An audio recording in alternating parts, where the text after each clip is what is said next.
Quand on meurt, où va-t-on? Au paradis? En enfer? Ou bien tout s'arrête comme pour une chèvre, une vache ou d'autres animaux?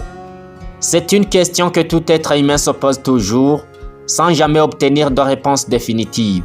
Aujourd'hui, nous allons explorer des récits et témoignages troublants qui pourraient bien vous faire croire que l'âme humaine ne meurt jamais.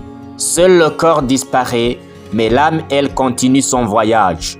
Professeur Désiré le vrai guide, je vous invite à ouvrir votre esprit pour découvrir une théorie vieille comme le monde, la réincarnation.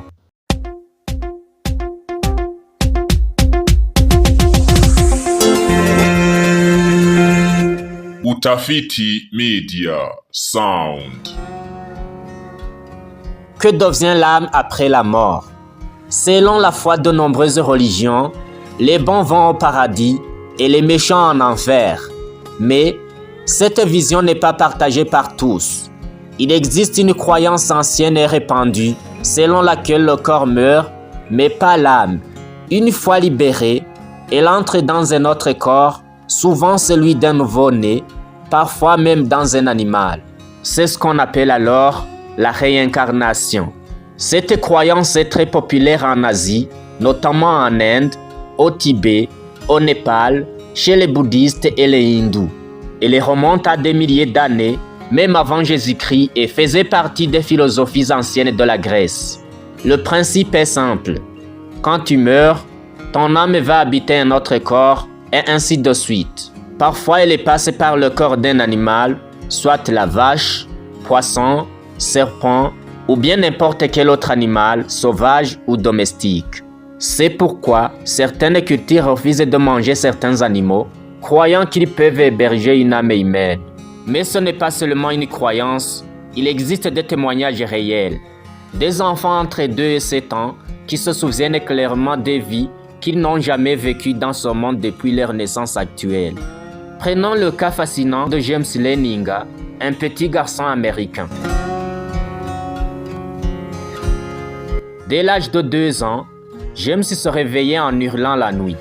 A plane clash on fire, little man can't get out. C'est-à-dire, un avion s'écrase et prend feu, le petit homme n'arrive pas à sortir. Ses parents étaient choqués. Et plus étrange encore, James montrait une connaissance profonde de l'aviation, bien au-delà de son âge.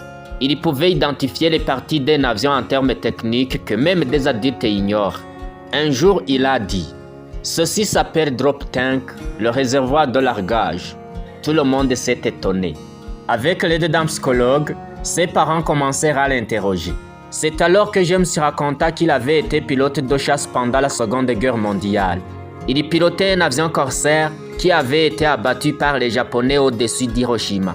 Il disait s'appeler James Easton Jr. et se souvenait même du nom d'un collègue pilote, Jack Lassoin. Les recherches de ses parents confirmèrent l'existence de cet avion, de ce pilote et de la base militaire appelée Natoma Bay. Tout ce que l'enfant disait était vérifiable. Qu'est-ce que cela signifie? Est-ce une preuve que l'âme humaine se réincarne? Est-ce que nous vivons plusieurs vies, changeant seulement de corps à chaque passage? Ce qui est certain, c'est que des enfants dans le monde entier racontent des souvenirs incroyablement précis de vie qu'ils n'auraient jamais pu connaître, à moins que leur âme les ait vraiment vécus. Alors, maintenant que vous avez entendu ce récit bouleversant, posez-vous la question. Après la mort, la vie s'arrête-t-elle vraiment? Ou bien l'âme continue-t-elle son voyage encore et encore dans de nouveaux corps? Laissez-nous vos impressions en commentaire et n'oubliez pas de vous abonner à cette chaîne pour des récits réels, profonds et troublants. Que Dieu vous bénisse et vous comble de succès.